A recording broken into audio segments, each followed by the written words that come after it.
Zimbabwe, আয়ারল্যান্ডের মতো দলগুলোকে এনে সিরিজ জিতে আমরা দর্শকদের একটা ভুলিয়ে দিতে চাই যে এই যে পিছনের যে আমাদের যে ফেইলিউরগুলো এটাকে আমরা ঢেকে দিতে চাই। এটা দর্শকরা এখন বুঝে গেছে। বাংলাদেশ জিম্বাবুয়ে সিরিজের প্রথম ধাপে চট্টগ্রামের টিকিট বুথ। আপনারা এখনো যারা যারা টিকিট নেননি বিটাকমোর কাউন্টার হতে টিকিট সংগ্রহ করুন। টিকিটের মূল্য 200, 300, 500, 1000, 1500 টাকা। কিন্তু এ কি, ন্যাশনাল টিমের ম্যাচের আগে সব এমন খা খা করছে কেন? চট্টগ্রামের মানুষ ক্রিকেটে একদম আগ্রহ হারিয়ে ফেললো নাকি? ছোটরা খেলা ফেলে কি ফিরে গেল পড়ার টেবিলে? বড়রাও কি মন দিল নিজ নিজ কাজে?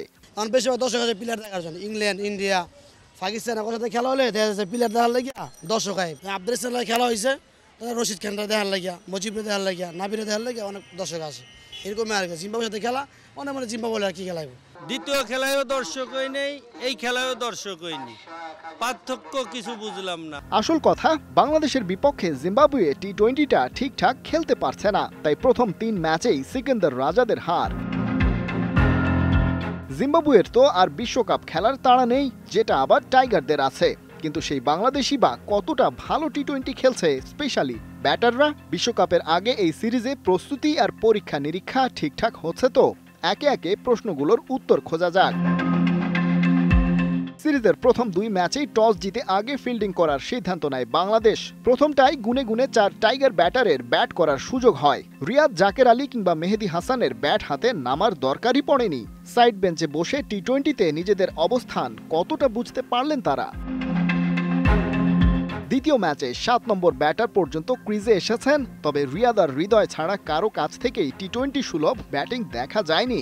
আগে ব্যাট করতে নামা জিম্বাবুয়ে 138 রান করায় তেমন কিছুর দরকারও পড়েনি। তাহলে আন্ডার প্রেসারে টাইগার ব্যাটিং লাইন কেমন করবে সেটা সবারই থাকলো অজানা। কিন্তু 3 নম্বর আর চট্টগ্রাম পর্বের শেষ ম্যাচে বলতে গেলে বাধ্য হয়েই আগে ব্যাট করতে নামে বাংলাদেশ, কারণ টস হারেন টাইগার কাপ্তান। কিন্তু সেখানে 150 স্ট্রাইক রেটে ইফেক্টিভ এক ইনিংস খেলেন কেবল হৃদয়। আমার সব ব্যাটসম্যান যাতে খেলার ব্যাটাররা যাতে খেলার সুযোগ পায়, সেজন্য আমি টসে জিতে আগে ব্যাটিং নেব। আমি জিম্বাবুয়েকে কেন ভয় পাবো? যেই প্রতিপক্ষে হোক, একটা 80, 90, 100 রানের ইনিংস কিন্তু আপনাকে অনেকখানি আত্মবিশ্বাস এনে দিবে। তো সেটা যদি আপনি প্রথমে ব্যাটিং না করেন, সে আত্মবিশ্বাস তো আপনি পাবেন না। ব্যাটিং লাইনের এমন ডিফেন্সিভ টেন্ডেন্সি, সেটাও জিম্বাবুয়ের বিপক্ষে। বিশ্বকাপের হাই ইন্টেন্সিটিতে এই অ্যাপ্রোচ ধোপে টিকবে কি? আর 20 ওভার ফরম্যাটের ম্যাচে এমন খেলা দেখতে টিকিটের টাকা কেন খরচ করবে সাধারণ দর্শক?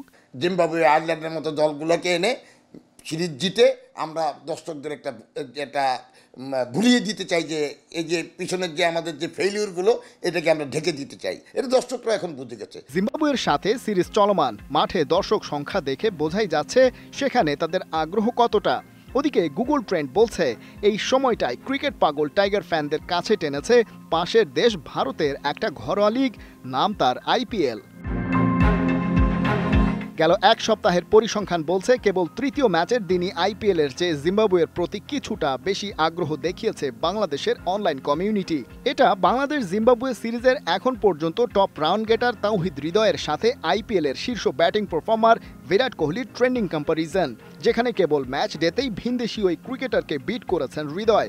IPL এ এবারে বাংলাদেশের একমাত্র প্রতিনিধি মুস্তাফিজুর রহমানের সাথে হৃদয়ের কম্পারিজনটা আরও ইন্টারেস্টিং। সিরিজ শুরুর পর ম্যাচ ডে বাদে ফিজকে গুগল সার্চের ট্রেন্ডে সেভাবে বিট করতে পারেননি হৃদয়। অথচ বাংলাদেশ জিম্বাবুয়ের বিপক্ষে টি-20 খেলতে নামার 2 দিন আগে থেকেই মাঠে নেই কাঁটার মাস্টার।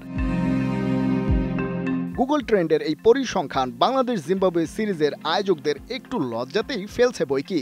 নিজেদের ইন্টারন্যাশনাল ম্যাচে দর্শকের ভাটা নতুন করে প্রশ্ন তুলছে বিসিবির নেতৃত্বে দেশের ক্রিকেট সামনে এগোচ্ছে তো? এগোলেও সেটা সঠিক লক্ষ্যের দিকে যাচ্ছে কি? খালিদ জামিল, ৭১।